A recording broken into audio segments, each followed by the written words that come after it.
Hello नमस्कार, कैसे हैं आप लोग। और उम्मीद करते हैं कि आप लोग अच्छे होंगे और आपकी पढ़ाई लिखाई भी अच्छे से हो रही होगी। तो जैसे कि अब आप लोगों के पास सीवीटी पीजी के लिए काफ़ी कम समय बचा हुआ है। एग्ज़ाम कब होगा आपका, इसको लेकर अभी एनटीए की तरफ से कोई भी डेट शीट जारी नहीं की गई है, लेकिन एग्ज़ाम जो है वह जल्द ही करा लिया जाएगा। तो देखिए भाई, एग्ज़ाम होने से पहले आपकी तैयारी भी होनी चाहिए। तो बहुत सारे बच्चे जो हैं वह हमसे प्रश्न पूछ रहे हैं कि अब आखिरी दिनों में हम अपनी पढ़ाई कैसे करें, हम क्या क्या पढ़ें कि हम अच्छा स्कोर कर सकें सीवीटी पीजी के एग्ज़ाम में।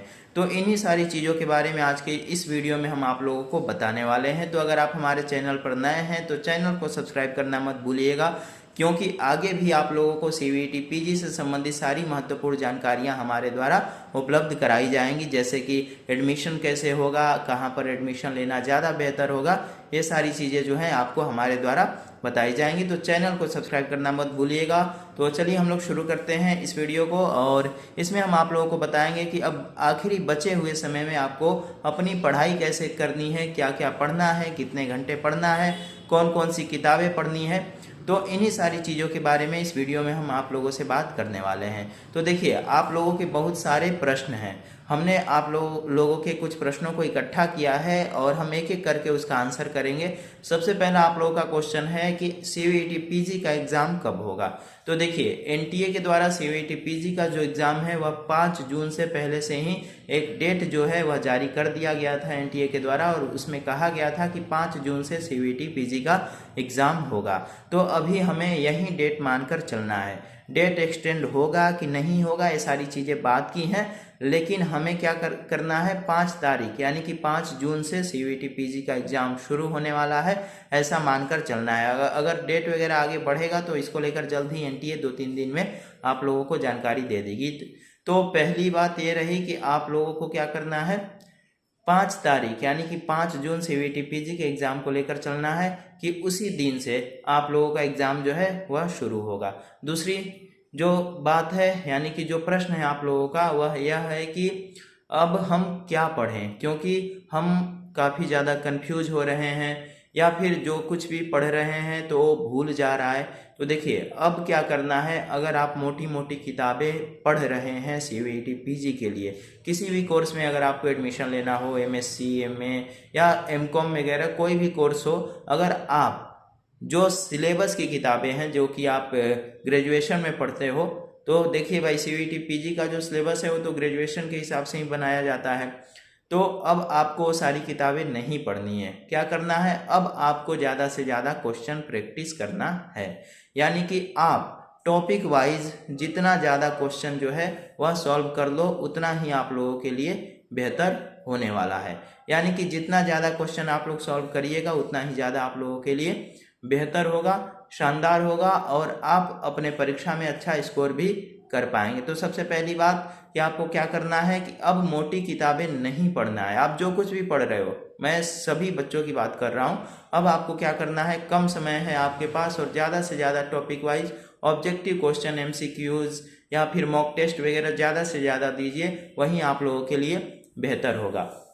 दूसरी बात, आप लोग क्या हमसे पूछ रहे हैं कि कितने देर पढ़ें, कैसे पढ़ें। तो देखिए, अब आपको थोड़ा सा टाइम जो है वह बढ़ाना होगा अपनी पढ़ाई का।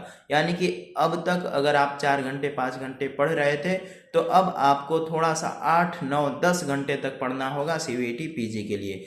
कैसे पढ़ना है, क्या पढ़ना है, आपको पहले से पता होगा, क्योंकि अभी भी बहुत सारे बच्चों का सेमेस्टर एग्जाम चल रहा है, तो वो लोग पढ़ाई बिल्कुल नहीं कर पा रहे हैं। बहुत सारे बच्चों का ख़त्म हो गया है, तो उनके पास भी कम समय बचा हुआ है। तो अब आपको क्या करना है, कम समय में ज़्यादा से ज़्यादा क्वेश्चन प्रैक्टिस करना है। डेली 10 से 12 घंटे पढ़ाई करनी है। थोड़ा मतलब कुछ दिनों की बात है, तो थोड़े दिन आप लोग क्या कीजिए कि खूब अच्छे से ज़्यादा क्वेश्चन प्रैक्टिस कर लीजिए। अब अगला प्रश्न है कि जो भी हम पढ़ रहे हैं भूल जा रहे हैं। तो देखिए, आखिरी समय में यह सभी बच्चों के साथ होता है, आप अकेले नहीं हो। ऐसा कि यह परेशानी सिर्फ और सिर्फ आपके साथ हो रही है कि आप जो कुछ भी पढ़ रहे हो भूल जा रहे हो, या सारे प्रश्न एक जैसे लगने लग जा रहे हैं। क्योंकि ऐसा भी होता है कि एक समय के बाद सारे क्वेश्चन जो है ना वह एक ही तरह के लगने लग जाते हैं। तो यह सिर्फ आपके साथ नहीं हो रहा है, यह लगभग बच्चों के साथ होता है। तो इसको लेकर परेशान होने जैसा कुछ नहीं है। बिल्कुल आप एग्ज़ाम को प्रेशर में ना लेकर चलो, यानी कि होता है ना कि हमारे ऊपर किसी चीज़ का प्रेशर हो और प्रेशर में आने के बाद बच्चे जो हैं वो कुछ और कर बैठते हैं, हैं, तो ऐसा कुछ नहीं करना है। बिल्कुल फ्री माइंड होकर पढ़ाई करनी है, बिल्कुल फ्री माइंड होकर। यानी कि ऐसा कुछ नहीं सोचना है कि मेरा सीवीटी पीजी का एग्ज़ाम है, मुझे एग्ज़ाम देने जाना है, ये सारी चीज़ें कुछ नहीं। आप क्या कीजिए कि बिल्कुल फ्री होकर पढ़ाई कीजिए, 8 से 10 घंटे पढ़िए, ज़्यादा से ज़्यादा क्वेश्चन प्रैक्टिस कीजिए। जो चीज़ें नहीं याद रहती हैं उस पर आप लोग विशेष तौर पे ध्यान दीजिए।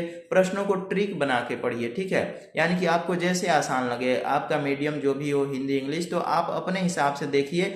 और क्योंकि अब बचे हुए समय में आपको स्वयं मेहनत करना होता है। अभी तक जो टीचर्स आपको पढ़ा रहे थे, जो चीज़ें कर रहे थे, वो सारी चीज़ें अलग थी, लेकिन अब बचे हुए समय में आपको अपना स्ट्रेटजी बना के चलना होगा। आपको अपना जो तरीका है उसको अपनाना होगा और अपनी पढ़ाई करनी होगी बचे हुए समय में। अब अगला प्रश्न है कि एग्ज़ाम के समय में हम वहाँ जाकर भूल जाते हैं प्रश्नों को, हम गलत आंसर कराते हैं। तो देखिए भाई, इससे आपको बचना होगा। क्यों बचना होगा?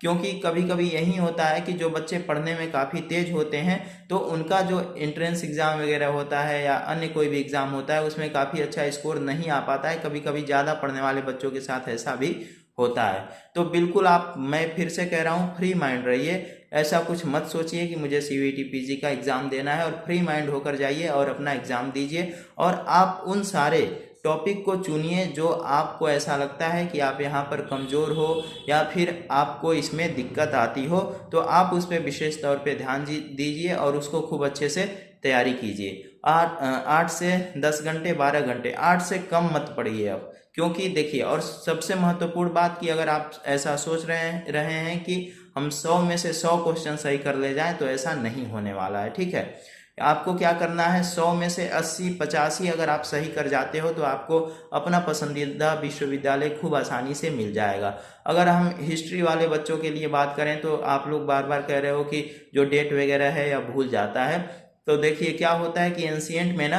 डेट वगैरह ज़्यादा पूछता है नहीं, क्योंकि एंशिएंट में किसी भी डेट को लेकर कोई भी क्लियर नहीं है कि किस तारीख को क्या हुआ था। तो ज़्यादातर मॉडर्न से पूछेगा, और मॉडर्न में भी खासकर 1909 के बाद से, ठीक है। यानी कि 1909 के बाद से, और जितने भी इससे पहले संधि वगैरह हुआ है, मराठा युद्ध के दौरान, आंग्ल सिख युद्ध के दौरान, आंग्ल मैसूर युद्ध के दौरान, तो जितनी भी संधियाँ हुई हैं, तो इन सारी संधियों का डेट आपको विशेष तौर पर याद रखना होगा। बाकी हमारे द्वारा क्वेश्चन प्रैक्टिस वगैरह कराया जा रहा है। डेली लाइव क्लास में जुड़िए, क्वेश्चन प्रैक्टिस कीजिए और ज़्यादा से ज़्यादा मेहनत अब बचे हुए समय में कीजिए। और इसके बाद आप लोगों को अन्य कोई भी दिक्कत आती है तो आप लोग ग्रुप में मैसेज कीजिए। कुछ पूछना हो तो हमें भी आप लोग मैसेज कर सकते हैं, हमसे भी बता सकते हैं। हेल्पलाइन नंबर पे कॉल करके आप लोग जानकारी प्राप्त कर सकते हैं। अगर कभी ऐसा कॉल वगैरह ना रिसीव होता हो तो परेशान मत हुआ कीजिए, मैसेज कर दिया कीजिए, आपके प्रश्नों का जवाब जरूर दिया जाएगा, ठीक है।